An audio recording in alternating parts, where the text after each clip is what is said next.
Bonjour et bienvenue dans Ni vu ni connu, une émission présentée par les étudiants de master de communication scientifique de l'Université de Strasbourg. Aujourd'hui, nous allons vous parler de l'hypnose dans le traitement de la douleur. Au sommaire de cette émission, un reportage concocté sur mesure par Angélie. Bonjour Angélie. Bonjour. Et Dylan. Bonjour Dylan. Bonjour Marie. Ensuite, nous ferons un débriefing du reportage, puis nous finirons par une vidéo surprise. Donc c'est parti pour le reportage. Bonjour et bienvenue à tous. Nous nous trouvons actuellement à Strasbourg devant le cabinet du Dr Quinn, médecin généraliste qui pratique l'hypnose sur ses patients. Nous allons aller le voir afin d'en apprendre plus sur cette discipline de plus en plus pratiquée en médecine. C'est parti. Bonjour docteur. Bonjour. Dites-moi, quels sont les états physiologiques d'un état dit d'hypnose lors de l'une de vos séances ?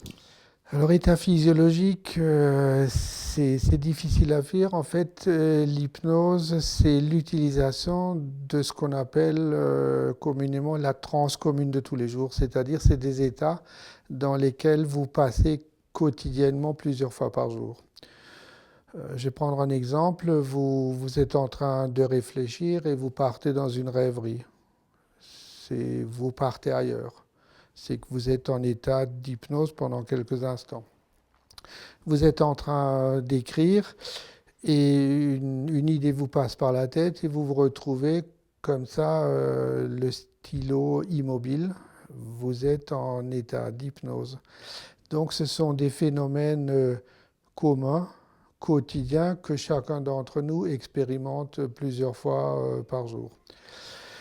En thérapie, nous provoquons en quelque sorte ces états pour les orienter vers un but thérapeutique. Et physiologiquement, les études récentes de neuroimagerie cérébrale montrent qu'il existe un état du cerveau qui est spécifique à l'état d'hypnose. C'est-à-dire où on a une activité grandiose de l'imagination qui différencie donc cet état d'un état purement de sommeil. Donc il existe un état cérébral particulier correspondant à l'état d'hypnose. Et vous découvrez dans l'autre main, de l'autre côté, une sensation différente, une très agréable sensation de légèreté. Et vous pouvez vous demander si vous pouvez vous laisser aller dans un état d'hypnose profond avant ou après que la main ait touché votre visage. Car voyez-vous, ce qui est intéressant pour vous dans cette expérience, c'est de découvrir qu'il est plus facile que l'on ne croit de laisser une partie de soi ici, dans ce fauteuil, alors qu'une autre partie se met à dériver comme la main, légère, et vous pouvez la laisser dériver. Alors, dites-nous, quels sont les problèmes que vous traitez couramment ici dans votre cabinet ? Alors c'est très très vaste dans la mesure où je suis médecin généraliste. C'est-à-dire, je traite par hypnose ce que je peux normalement traiter aussi par toute la médecine conventionnelle traditionnelle. La première demande chez moi, c'est le sevrage tabagique. Ça, c'est la première demande, c'est quelque chose de très efficace. Donc, c'est la première demande. Tout de suite après viennent toutes les phobies de l'avion, les phobies de l'ascenseur, les claustrophobies, les phobies des rampants, des grouillants et tout ce que vous voulez. Les anxiétés, les insomnies. Dans le même cadre, les préparations des examens, parler en public et des choses comme ça. Donc grosso modo, ça c'est les plus grandes demandes. Tout de suite après viennent les douleurs chroniques, c'est-à-dire des douleurs qui perdurent depuis un certain temps, où les gens, soit parce que les médicaments ne sont plus efficaces ou parce qu'ils ont une contre-indication aux médicaments antalgiques, ont besoin d'une aide supplémentaire. Et après, j'ai envie de dire, ça peut être toute la petites pathologies. Enfin, quand je dis petite, ce n'est pas péjoratif, mais c'est tout ce qu'on peut rencontrer en médecine générale. Et les limites de l'hypnose, en fait, ce sont les limites du praticien. Il y a certaines choses que je ne sais pas soigner en médecine générale, donc je ne les soigne pas non plus avec de l'hypnose. D'accord, donc ça peut aller très très loin dans ce qu'on peut soigner. Ça peut aller très loin en fonction des compétences de la personne qui pratique.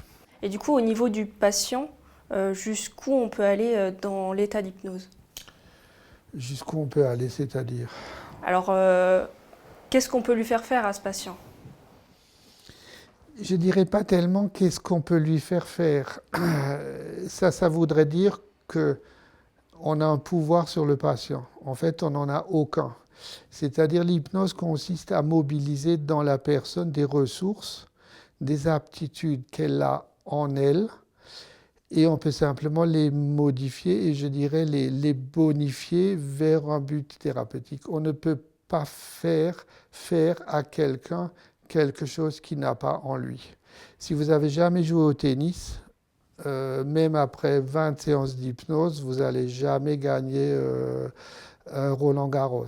Par contre, si vous êtes joueur de tennis, vos aptitudes vont être bonifiées. Donc, on ne développe que des aptitudes et des potentialités que vous avez en vous. On ne peut rien vous implanter que vous n'avez pas déjà en vous. D'accord, très bien. Bah écoutez, merci beaucoup à vous. Eh bien, merci au Dr Quinn de nous avoir reçus afin de répondre à nos questions sur cet état d'hypnose. Je vous donne rendez-vous tout de suite en plateau pour qu'on puisse en discuter tous ensemble. Donc merci à tous les deux pour ce reportage, mais est-ce que vous êtes convaincus par l'hypnose? Dans un premier temps, j'étais un petit peu sceptique. Et puis après, quand on a pu voir Karl, qui a été notre cobaye pour cette expérience d'hypnose, on a pu voir qu'il avait sa main surélevée pendant une vingtaine de minutes sans qu'elle ne tremble ne serait-ce qu'une seule seconde. Donc j'aurais tendance à dire que oui.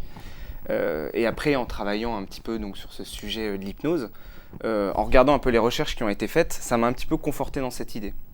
Par exemple, avec l'imagerie médicale qui s'est un peu développée, on a pu photographier en quelque sorte le cerveau de certains patients qui étaient sous hypnose, et on a pu voir que leur cerveau présentait une activité très particulière, différente de quand ils sont réveillés, et aussi différente de quand ils sont endormis.